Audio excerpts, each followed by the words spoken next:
Halo pemirsa, Kilas Nusantara sore pukul 17.00 waktu Indonesia Barat kembali hadir di hadapan Anda.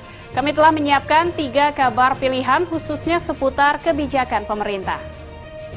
Presiden Joko Widodo mencabut ribuan izin usaha pertambangan, kehutanan, dan hak guna usaha perkebunan.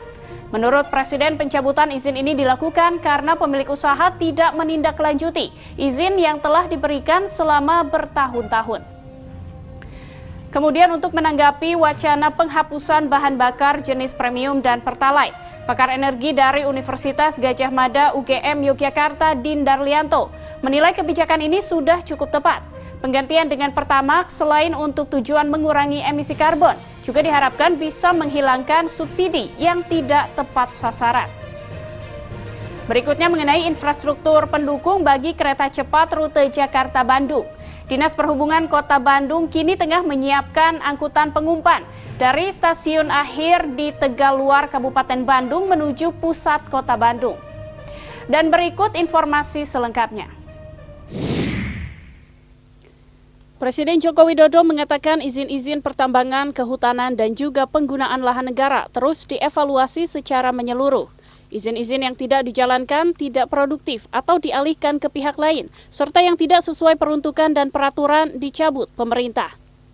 Dalam konferensi pers secara virtual Kamis 6 Januari, Presiden menyebutkan sebanyak 2.078 izin perusahaan pertambangan minerba dicabut karena tidak pernah menyampaikan rencana kerja, serta tidak menindaklanjuti izin yang sudah diberikan selama bertahun-tahun. Hal itu menyebabkan tersandranya pemanfaatan sumber daya alam. Selain itu, pemerintah juga mencabut 192 izin sektor kehutanan seluas 3.126.000 hektar. Menurut Presiden, izin dicabut karena tidak aktif, tidak membuat rencana kerja, dan terlantar. Begitu juga hak guna usaha perkebunan ditelantarkan seluas 34.448 hektar juga dicabut. Pembenahan dan penertiban izin ini merupakan bagian integral dari perbaikan tata kelola pemberian izin pertambangan dan kehutanan serta perizinan yang lainnya. Pemerintah terus melakukan pembenahan-pembenahan dengan memberikan kemudahan-kemudahan izin usaha yang transparan dan akuntabel. Tetapi izin-izin yang disalahgunakan pasti akan kami cabut.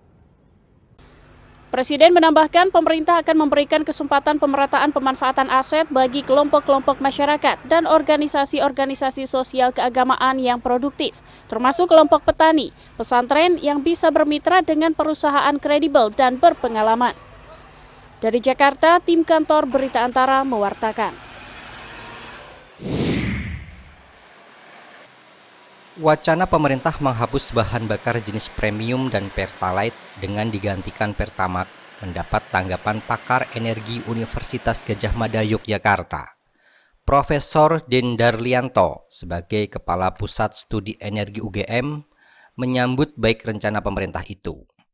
Dampak lingkungan menjadi salah satu pertimbangan yang penting untuk mendorong konsumsi bahan bakar dengan nilai oktan yang lebih tinggi.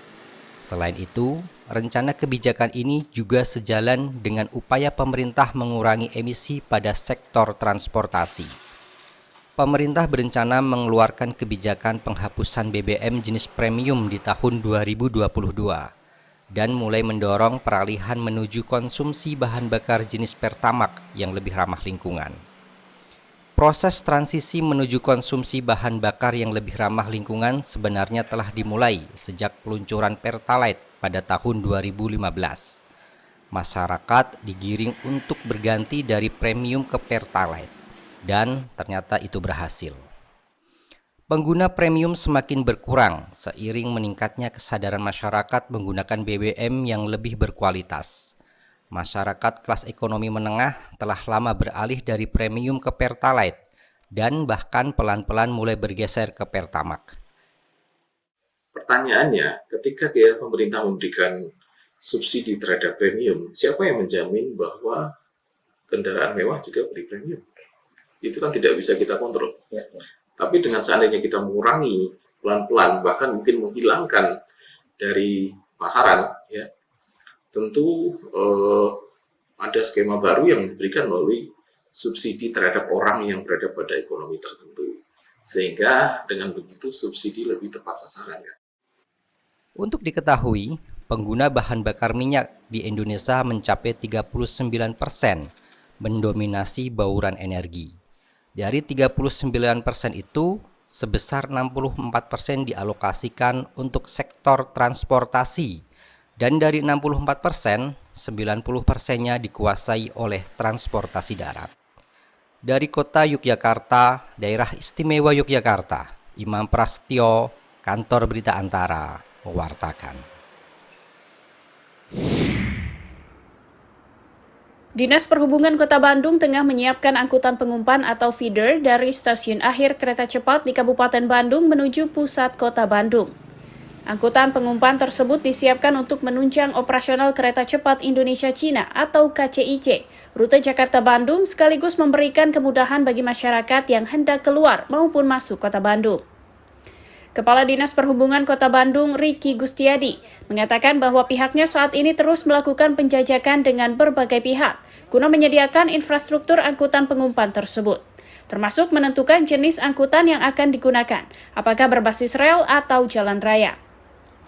Berdasarkan perencanaan awal, angkutan pengumpan tersebut nantinya akan menghubungkan stasiun akhir kereta cepat di kawasan Tegaluar ke Terminal Leuwi Panjang maupun Station Hall di kawasan Kebonkaung, sehingga diproyeksi mampu memangkas 2 hingga 3 jam waktu perjalanan.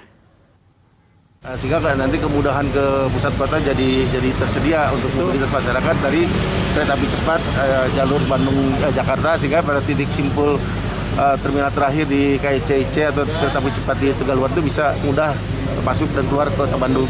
Itu nanti stasiunnya di mana, Pak? Stasiun keluarnya kalau dari... Nanti kita coba hubungkan ke Leuwi Panjang maupun ke Stasiun Hall. Leuwi Panjang ya? Leuwi Panjang dan Stasiun Hall, Pak. Dan kemudian ke contoh misalnya ada wacana juga ke mana? Ke Cicahem dan ke ini apa? Ke Jalan Riau, titik simpul Jalan Riau, ya. Itu nanti Selain feeder dari stasiun akhir kereta cepat, Dinas Perhubungan Kota Bandung juga tengah menyiapkan alat transportasi lain berbasis rel koridor dari kawasan timur menuju barat Kota Bandung. Alat transportasi yang akan mulai dieksekusi pada tahun 2022 tersebut nantinya dibangun mengikuti rute jalan bypass Soekarno-Hatta. Dari Bandung, Jawa Barat, Mardian Syah Al-Afghani, Kantor Berita Antara, mewartakan. Pemirsa, tentu saja kita berharap bahwa kereta cepat Jakarta-Bandung dapat segera terrealisasi dan memberikan dampak yang positif bagi masyarakat di 2 kota besar ini. Kabar-kabar pilihan lainnya masih akan kami sajikan dalam Kilas Nusantara Malam yang hadir pukul 20.00. Jangan terlewatkan, sampai jumpa.